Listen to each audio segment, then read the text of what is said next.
सभी पत्रकार बंधुओं को नमस्कार। मैंने पहले भी बताया था कि किस तरह से जेल के अंदर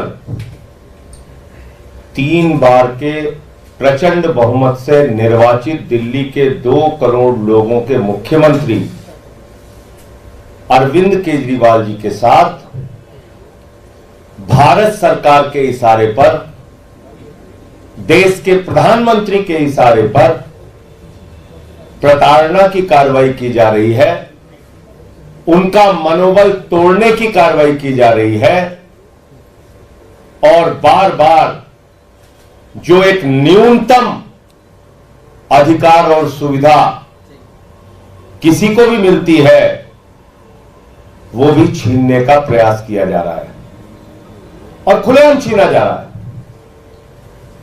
और आज जो मैं जानकारी आपको देना चाहता हूं वो शायद तिहाड़ जेल के इतिहास में कभी नहीं हुआ होगा। प्रधानमंत्री जी के अगुवाई में वो काम हो रहा है इस देश के अंदर जो संभवतः तिहाड़ जेल के इतिहास में कभी नहीं हुआ होगा, वो काम हो रहा है। जाहिर सी बात है, अधिकारी तो एक मोहरा है, उसको जो ऊपर से उनके आका आदेश देते हैं तो वो काम वो करते हैं। अब मैं मुलाकात के संबंध में बताता हूं। जेल मैनुअल ये कहता है, जेल का नियम ये कहता है, जेल का नियम 602 और 605 ये कहता है कि किसी की भी मुलाकात फेस टू फेस कराई जा सकती है और यह अधिकार जेल प्रशासन को होता है। इसका बाकायदा नियम है, आप लोग पढ़ लीजिएगा, उसकी कॉपी भी दे दे रहा हूं। 602, 605 के तहत जेल प्रशासन मुलाकात करा सकता है। अरविंद केजरीवाल जी की पत्नी आप सब जानते हैं, उनका परिवार चिंतित है, परेशान है, मां बाप दोनों बीमार हैं। हालचाल जानने के लिए, बताने के लिए जब केजरीवाल जी की पत्नी मुलाकात के लिए अप्लाई करती हैं तो उनको कहा जाता है आप फेस टू फेस मीटिंग नहीं कर सकते, आप कहीं किसी कमरे में बैठ के मीटिंग नहीं कर सकती, बल्कि आपको जंगले से जो मुलाकात होती है, एक बीच में शीशा होगा और जंगले से एक तरफ केजरीवाल जी मिलेंगे और एक तरफ उनकी पत्नी सुनीता जी और जो साथ में गए थे साथी वो। उस दिन शायद विभो की मुलाकात थी। तो मेरा यह कहना है, इतना अमानवीय व्यवहार इसी तिहाड़ जेल के अंदर एक नहीं, आप इनके इतिहास उठा के देखिएगा और आरटीआई में जवाब अगर मांग लीजिएगा, पूछिएगा इनसे, सैकड़ों मुलाकातें फेस टू फेस बिठा के कराई गई हैं। लेकिन दिल्ली के मुख्यमंत्री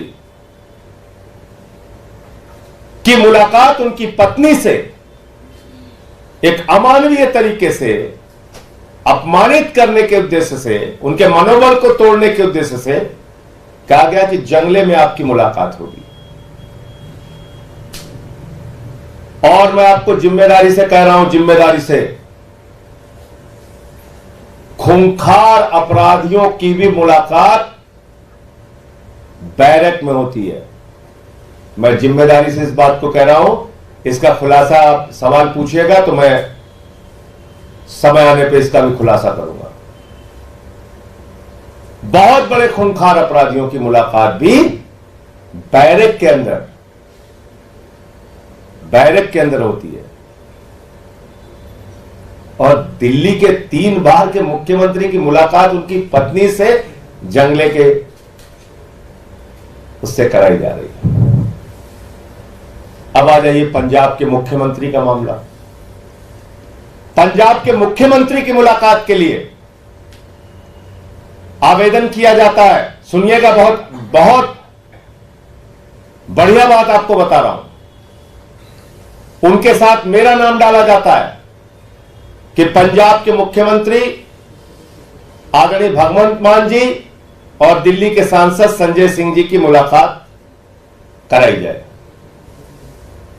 हमारे जो वकील साहब अप्लाई करते हैं उनको टोकन नंबर दे दिया जाता है। टोकन नंबर बता रहा हूं आपको, 4152 टोकन नंबर दे दिया जाता है कि संजय सिंह की मुलाकात और भगवंत मान जी की मुलाकात टोकन नंबर 4152 पे होगी। यह संभवतः 9 या 10 तारीख को मिल जाता है। वो सारे कागजात अभी आपको दे देता हूं।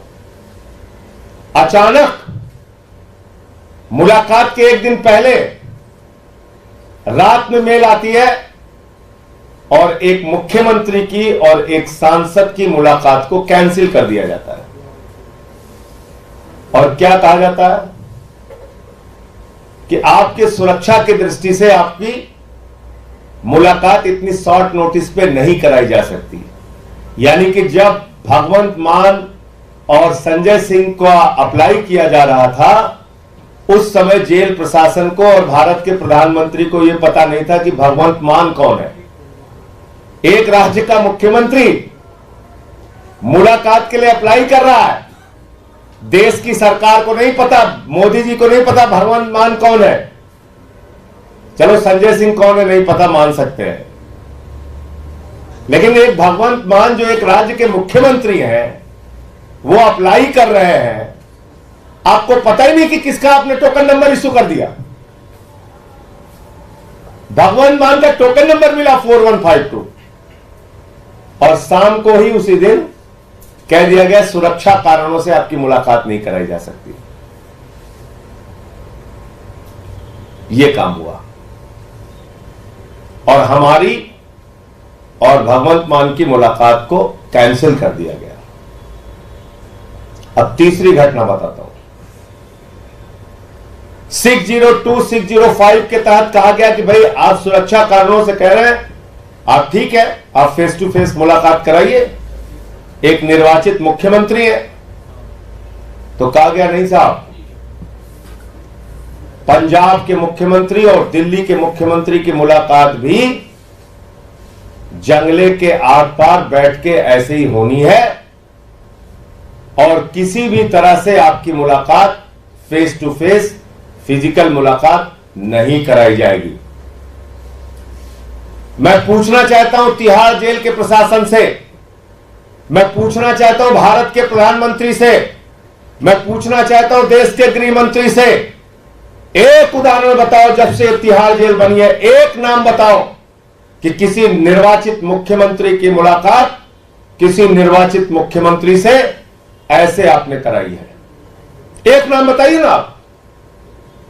मैं जानता हूं कितने लोगों की मुलाकात वहां पे फिजिकल होती है, ऑफिस में बिठा के कराया जाता है। एक नाम बताइए जब से तिहाड़ जेल बनी है, एक नाम बताओ प्रधानमंत्री जी, एक नाम बताइए अमित शाह जी।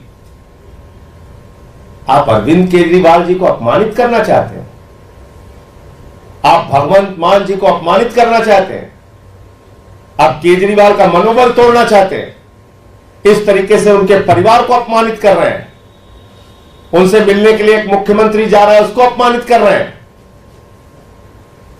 बड़े से बड़े अपराधियों की मुलाकात तो आप कराते हैं आराम से बिठा के, और केजरीवाल की मुलाकात जो 3 बार दिल्ली की जनता ने चुना है, मुख्यमंत्री है, पंजाब के मुख्यमंत्री है भगवंत मान, उनकी मुलाकात आप कह रहे हैं कि नहीं जंगले से होगी। और मेरी मुलाकात, मैं दिल्ली का सांसद हूं जो पहले अप्लाई किया 4152 टोकन मिला, मेरी मुलाकात उन्होंने कैंसिल कर दी। अब सिर्फ भगवंत मान की मुलाकात करा रहा है, वो भी जैसा मैंने आपको बताया, मेरी मुलाकात कैंसिल कर दी। आमने सामने मीटिंग होती थी। चंद्रा ब्रदर्स इसी तिहाड़ जेल के अंदर बाकायदा उनकी मीटिंग होती थी, जिससे मिलना चाहते थे मिल सकते थे, वहां पे अपने कागजात साइन कर सकते थे। आप मुझे बताइए अरविंद केजरीवाल से इतना डर लगता है आपको? उनके मनोबल को तोड़ने के लिए इतने तरीके प्रताड़ना आप दे रहे हैं, छड़ छड़ अपमानित कर रहे हैं।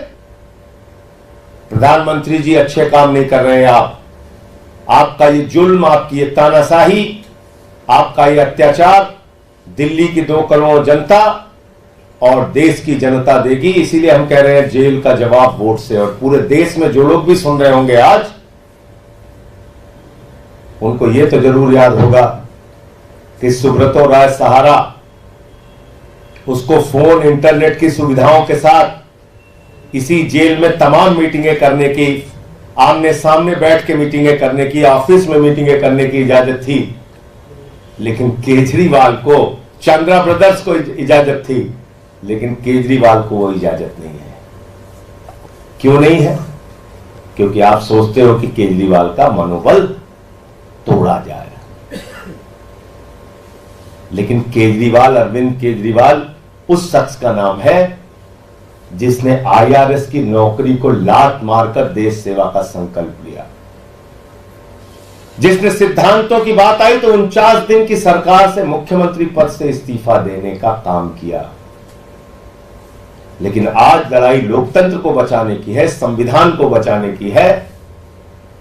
और इसलिए मैं कहना चाहता हूं प्रधानमंत्री जी और अमित शाह जी, आप दोनों से यह कहना चाहता हूं, जो एक संवैधानिक अधिकार है, लोकतांत्रिक अधिकार है, कानूनी अधिकार है, जेल के नियमों के तहत अधिकार है, उन अधिकारों को छीनने का काम मत कीजिए और अपना नाम हिटलर शाही के रूप में दर्ज कराने की कोशिश मत कीजिए। क्योंकि दुनिया में जितने हिटलर हुए उनका अंत किस रूप में हुआ, ये पूरी दुनिया के सामने है। मुझे इतनी बात कहनी थी। आपका कोई प्रश्न हो तो आप पूछ सकते हैं। सर, कौन से जेल मैनुअल रूल की आप बात कर रहे हैं जिसके तहत फेस टू फेस? 602, 605। आपको क्या कारण बताएगा कि साधारण पे आपको अनुमति नहीं मिली? क्योंकि दोनों का नाम तो एक ही साथ याद है, एक ही साथ अनुमति मांगी गई। 4152 टोकन नंबर भी मिला था, फिर कैंसिल कर दिया। कैंसिल करने का कोई कारण नहीं बताया गया। कैंसिल करने का कोई कारण नहीं बताया गया। कैंसिल करने का कोई कारण नहीं बताया गया। सर, इसके अलावा लगातार, और मेरा ये कहना है कि आप चलो मेरा कैंसिल भी कर दिया, एक मुख्यमंत्री की मुलाकात, इतना तो बताइए कि तिहाड़ जेल में कब ऐसी मुलाकात आपने कराई है? एक उदाहरण दीजिए कि हां सन इतने में एक मुख्यमंत्री आया था जिसकी मुलाकात हमने ऐसे जंगले में कराई थी। ये तो बताना चाहिए ना। प्रधानमंत्री जी और गृह मंत्री को यह तो बताना चाहिए, जिस आदमी को जेड प्लस की सिक्योरिटी का मिली हुई है, पंजाब जैसे राज्य का मुख्यमंत्री है, ऐसे व्यक्ति की मुलाकात आप कब, क्यों, किस वजह से इस तरह से आपने मुख्यमंत्री की मुलाकात कराई?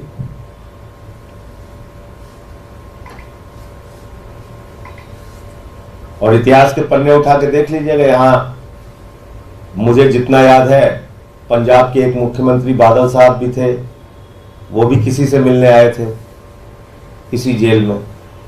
और तब उनकी मुलाकात कैसे हुई थी, ये पूछ लीजिएगा इनसे। इतना तो बनता है ना। पंजाब के मुख्यमंत्री बादल साहब, मेरी जो जानकारी है, इसको सही कर लीजिएगा आप लोग, पंजाब के मुख्यमंत्री बादल साहब इसी जेल में किसी से मिलने आए थे और उनकी मुलाकात कैसे कराई गई थी, ये पता कर लीजिएगा।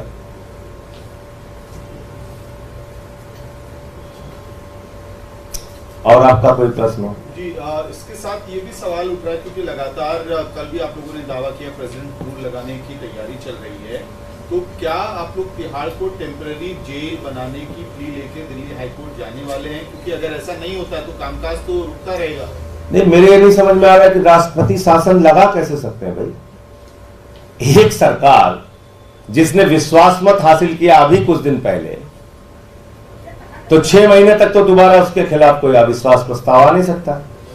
एक सरकार जिसके खिलाफ भाजपाई 3 बार हाई कोर्ट में गए और तीनों बार उनकी याचिका खारिज हुई और एक याचिका पे तो कॉस्ट लग गई, जुर्माना लग गया उनके ऊपर, तो उस सरकार को मतलब इनकी मर्जी है, कुछ भी करेंगे। भाई लॉ एंड ऑर्डर की सिचुएशन दिल्ली में कोई ऐसी है नहीं। लॉ एंड ऑर्डर की सिचुएशन अगर कोई बहुत गड़बड़ है तो उसके लिए भी गृह मंत्री जी के खिलाफ कार्रवाई होनी चाहिए। गलत तो नहीं कह रहा हूं, क्योंकि दिल्ली का लॉ एंड ऑर्डर गृह मंत्री के अधीन है।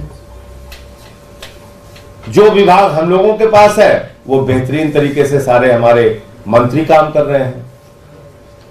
जो विधानसभा की स्थिति है वहां हम विश्वास मत हासिल कर चुके हैं, संभवतः 17 फरवरी की तारीख है। तो ऐसे कैसे हवा में लगा देंगे राष्ट्रपति शासन? धन्यवाद। सर एक और सवाल है इसके साथ, अभी विवाद हो रहा है, बीजेपी इस मुद्दे को उठा रही है कि कलबुर्गी कर्नाटका में कांग्रेस के अध्यक्ष जब मंच पे थे तो वहां पे भारत माता की जय के नारे लगाने में असहजता दिखाई है कांग्रेस के कुछ नेताओं ने, बीजेपी हमला कर रही है। भारत माता के दामन को तो हमेशा भाजपाइयों ने कलंकित किया है भैया। भारत माता की आजादी के आंदोलन में इनके पुरखों ने अंग्रेजों का साथ दिया है। भाजपाई कैसे बोल सकते हैं भारत माता के बारे में? भारत माता की आजादी के आंदोलन में भाजपाइयों के पुरखे जो थे वो अंग्रेजों के साथ खड़े थे। ये मैं आधिकारिक रूप से बोल रहा हूं और इसके 1000 उदाहरण दे सकता हूं आपको। और बताइए आप, भारत माता की शान को कलंकित करने का काम भाजपाइयों ने किया। जो आईएसआई हिंदुस्तान में आतंकवाद फैलाती है, पाकिस्तान की आईएसआई को बुलाकर पठानकोट में हमारे शहीदों की जांच कराई। भारत माता की शान को कलंकित करने का काम भारत के प्रधानमंत्री ने उस वक्त किया कि आजादी के बाद किसी भी प्रधानमंत्री ने अपने शपथ ग्रहण समारोह में पाकिस्तान के प्रधानमंत्री को नहीं बुलाया।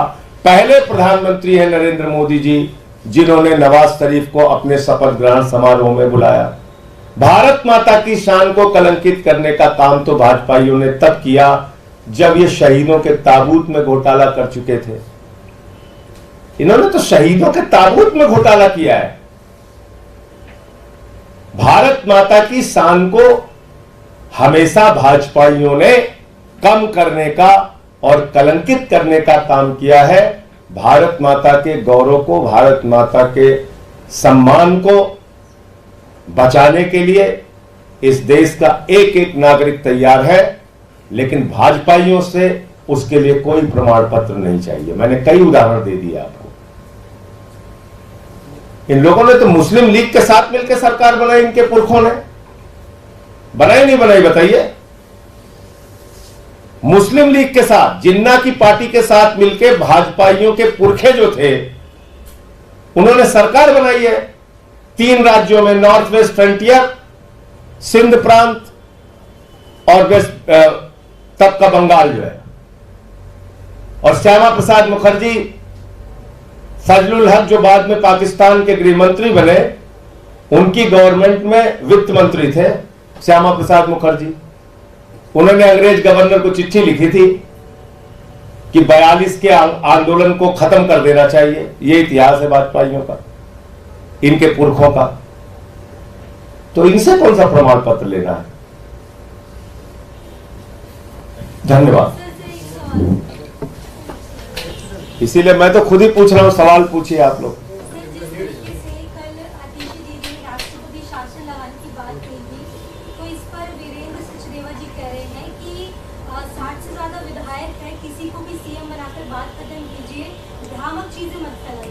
भाई वीरेंद्र सचदेवा कौन है? उन्होंने थोड़ी बनाया है मुख्यमंत्री।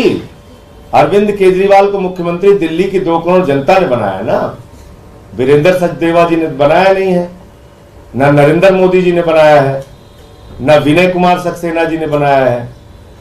उनको दिल्ली की 2 करोड़ जनता ने मुख्यमंत्री बनाया है और प्रचंड बहुमत से बनाया है, 62 सीटें दे के बनाया है। भाजपाइयों को मणिपुर जाके प्रदर्शन जरूर करना चाहिए, जहां पे हिंसा चल रही है, उसका इस्तीफा मांगो ना भाई। अजय मिश्रा टेनी का इस्तीफा मांगो, हम लोग भी आएंगे तुम्हारे साथ, करो एक दिन का अनशन, मांगो इस्तीफा मणिपुर वाले मुख्यमंत्री का, जहां हिंसा हो रही है। हम भी उनकी मांगों का समर्थन करेंगे। और दूसरी चीज, राष्ट्रपति शासन तो यहां लग ही नहीं सकता। कैसे लग जाएगा राष्ट्रपति शासन? एक कारण बताइए राष्ट्रपति शासन लगने का। क्या विधानसभा में हमारे पास बहुमत नहीं है? नहीं है, 62 सीटें हैं। क्या दिल्ली में कोई लॉ एंड ऑर्डर खराब है? लॉ एंड ऑर्डर खराब है तो उसके लिए गृह मंत्री जिम्मेदार है, उनका इस्तीफा लीजिए। क्या 6 महीने के बीच में कोई अविश्वास प्रस्ताव आने का खतरा है? नहीं, 17 फरवरी को हम विश्वास मत हासिल कर चुके हैं।